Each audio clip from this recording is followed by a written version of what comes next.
Welcome back to The Magician's Other Nephew, Part 2, Chapter 6, The Queen of the Grey. They gathered at the base of the stone steps. Diggory, Polly, Matthew, Sarah, and 3 other prisoners who were still conscious enough to move, and desperate enough to try and escape the Grey. Above them, through the doorway, they could see the wood between the worlds.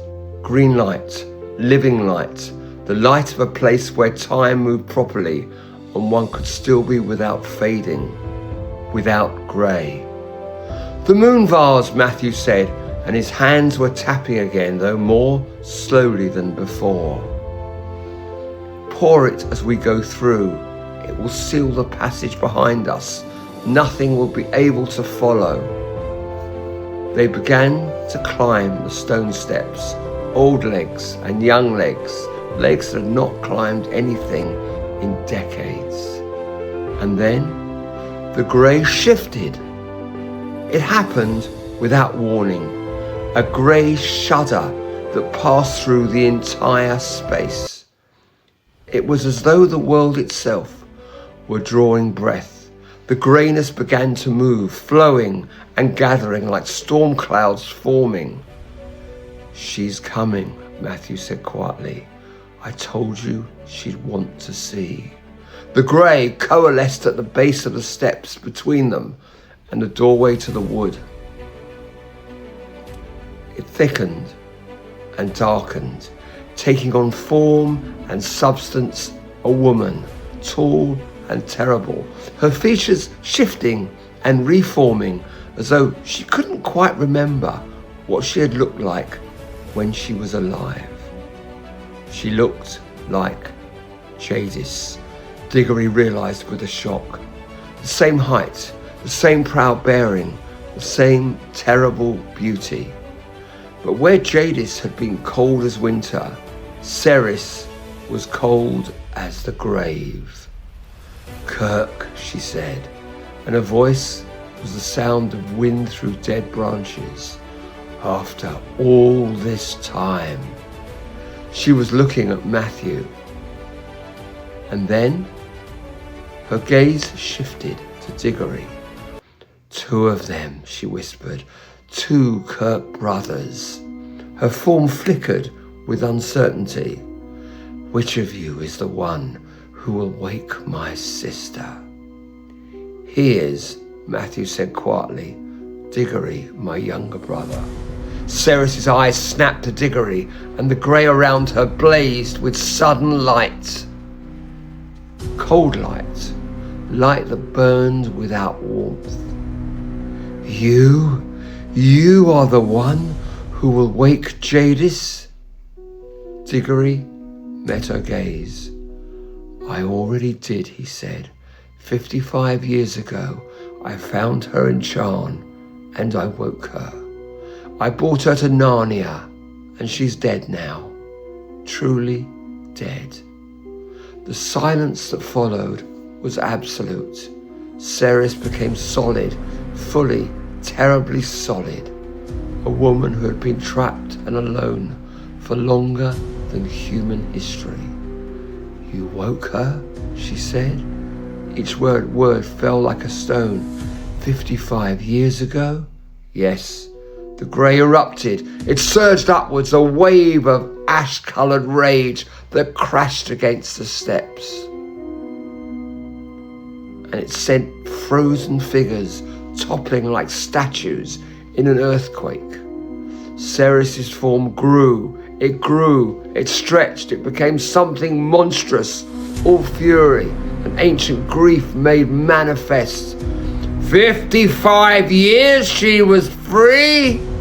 The words tore through the grey space. "While I held him," she gestured at Matthew, and the grey reached for him, gasping. "Kept him alive, kept him moving, tortured him with hope, all for nothing?" The steps beneath their feet began to crack. The doorway to the wood flickered, threatening to close. "You will not leave," Seris hissed, Her form towered over them, vast and terrible.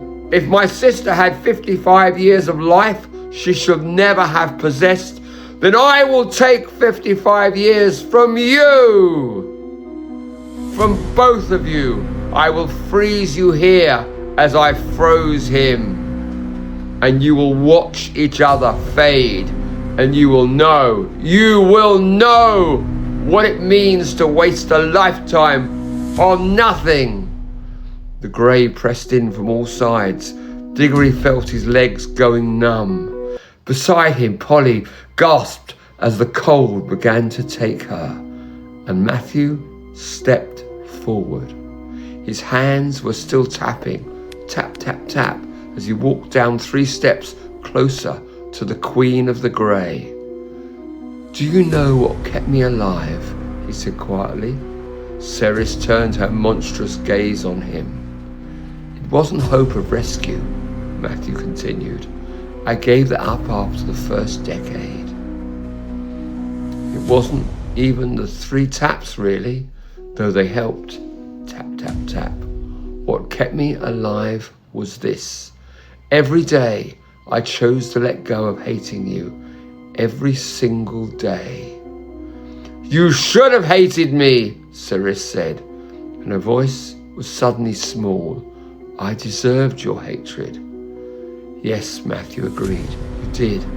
But if I had held on to it, I would have become like you, frozen by my own rage. And I decided I'd rather stay human. Something shifted in Seris's form.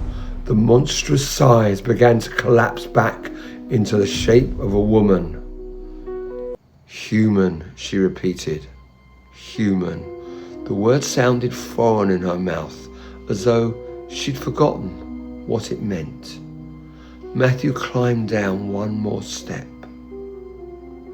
You spent thousands of years trying to stop prophecy, and it happened anyway, he said. You held me for 55 years for nothing. All that time, all that suffering, yours and mine, changed nothing. I know, she whispered. But you can change what happens next. Seris stared at him. Her form was flickering now, solid one moment and translucent the next. I could freeze you here, she said, all of you, keep you as I kept him, make you pay for what she did, what he did, what the universe did to me. You could, Matthew agreed. And then what? Would it bring her back so you could watch her die? Would it give you back the thousands of years you lost? Would it make you anything other than what you already are? Seris looked at him for a long moment. Then she looked at Diggory.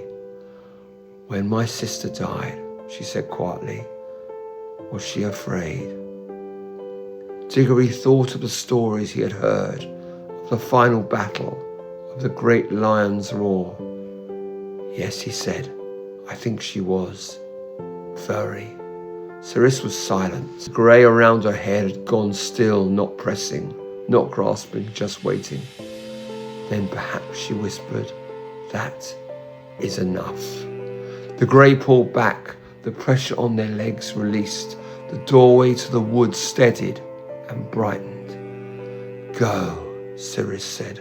Her voice was fading now, soft as ash falling. Take your brother and go. She was already thinning like morning mist before the sun. I held him for 55 years, she whispered. I could have let you go. 55 years ago, I could have let you go.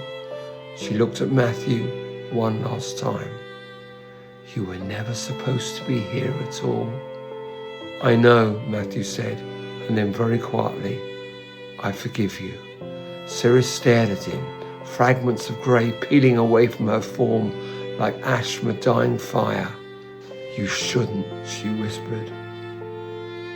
Probably not, Matthew said, but I'm doing it anyway. For just a moment, something like wonder crossed her fading features, and then something like peace.